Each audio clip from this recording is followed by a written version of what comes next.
The 8-9 game in the Midwest features Gonzaga, the winners of the West Coast Conference tournament, and Georgia, a team who out of the SEC sat on the bubble most of the season. For a while, they were on the outside looking in, but finished the season very strong, played some really good basketball, got some key victories down the stretch, played much better than I think this season than certainly we expected, especially with their guard group. Those guards actually played well down the stretch. Blue Kane, actually got it going late. This team's been much better than expected. I certainly didn't expect them to be sitting here in the NCAA tournament. I thought the NIT would have been a pretty successful season for them coming into the year. Yeah, they've definitely exceeded expectations, and I think there was always optimism with their defense. They had a ton of athletes, and their freshmen coming in, Asa Newell, Santos Cyril in the front court, they're extremely athletic, they're really good vertical athletes, and Cyril is especially he's pretty important in this game as well, like defending EK one-on-one in the post. And Georgia they have front court depth as well to be able to handle that Gonzaga post-up game. But overall, I mean, it's been the offense, I would say, for Georgia that's been the most impressive, and especially with the guard play. Silas Demery's made a huge step forward from last season, albeit, he still turns the ball over a little bit too much for my liking, but he's shooting the ball much better this season. And they have other pieces in Blue Kane, like you said, he's shooting it much better, especially in the second half of the season. Dakota LeFew and Tyron Lawrence have played pretty well. So, yeah, I mean, this team has a lot more balance than we kind of thought initially. And maybe the athleticism can give Gonzaga some issues.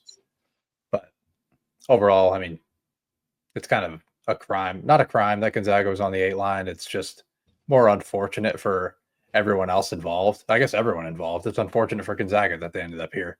They rate 11th in Torvik, and they're going to be sitting on the 8 line, having to play arguably a top 3 team in the country in Houston.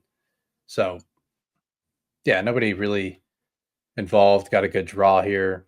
I ultimately think Gonzaga wins this game I actually think they have some defensive advantages here. Like, obviously, Georgia, yeah, we said the guard play has improved. I don't really trust them to make shots at a high clip, and Gonzaga, they'll pack it in a little bit, and they'll still guard every single 3-point attempt that's taken against them, and they're 15th nationally in 3-point defense because of the style that they play. It's more of a pack line style defense, and I also think that helps them on the defensive glass against a Georgia team that they don't live off it, but they create a ton of value on the glass. They're 15th nationally on the offensive glass. I trust the front court of EK, Ben Gregg, Braden Huff, Michael Ajayi, and company to be able to keep them off the glass enough to where it's really going to hurt Georgia. And Georgia turns the ball over a little bit too often. And Gonzaga we've seen it, they can ramp up pressure at times. So if they feel like they need to do it in this game, I think they can.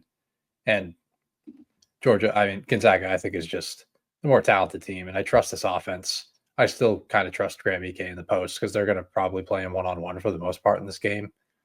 And yeah, I'm definitely just going to take the better guard group here, and with Nemhard and Hickman and Caleb Battle leading the way. Yeah, I don't really trust even though those Georgia guards have played better of late, I don't really trust them. I think in a tournament setting, when you have bad habits and do turn the ball over a decent amount, I don't really trust you. Especially against Gonzaga, who has a veteran group, Battle, Nemhard, they can turn it up when they need to, right? We've seen them, turn over a team like St. Mary's when they need to, and St. Mary's takes care of the ball, at a pretty good rate. So I think that's an area where Gonzaga can exploit them, despite not traditionally being a team, at least not this team being one that turns people over a ton. They're still capable. And then Gonzaga, their guards, they're led by Nemhard, who rarely turns the ball over, seems to always make the right decision. These Gonzaga guards don't turn the ball over much, right? They're efficient. They're efficient offensively. They're 10th in the country in 2-point field goal percentage. They're a middle of the pack team in terms of 3-point field goal percentage, but they're just very efficient offensively. They're the 12th rated team efficiency wise per Torvik on the offensive end.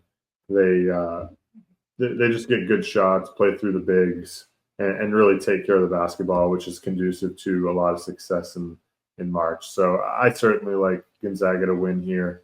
But I do think Georgia, in terms of like the public eye, is being slept on a little bit. Like they do have, like you said, some size. Their 2-point defense is pretty solid, right? Where they may be able to limit EK Huff in particular. Greg likes to hang out at the 3-point line a little bit too much for my liking, but he can get hot. But I think Huff and EK, they can limit a little bit.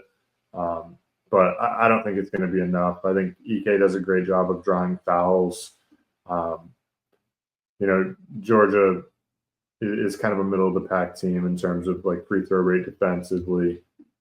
So I wouldn't be shocked if like EK can draw a bunch of fouls, but if those Gonzaga bigs do get into foul trouble, which it feels like Graham EK does just about every game, I feel like he gets to a fourth foul with like 10 minutes left or something. And Huff, I think one of the games in the West Coast Conference tournament, he had 3 fouls in like 2 minutes of play.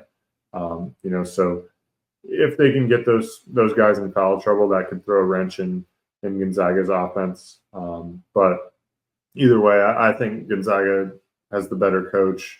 They have more experience, the better players. So I'm going to side with Gonzaga here.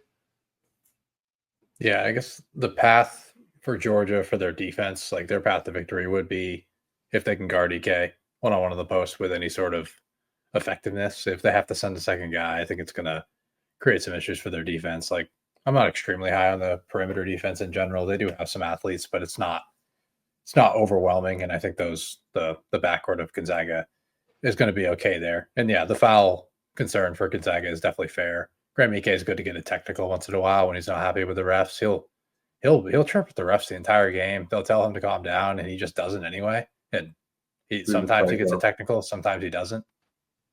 Yeah, he's a psycho.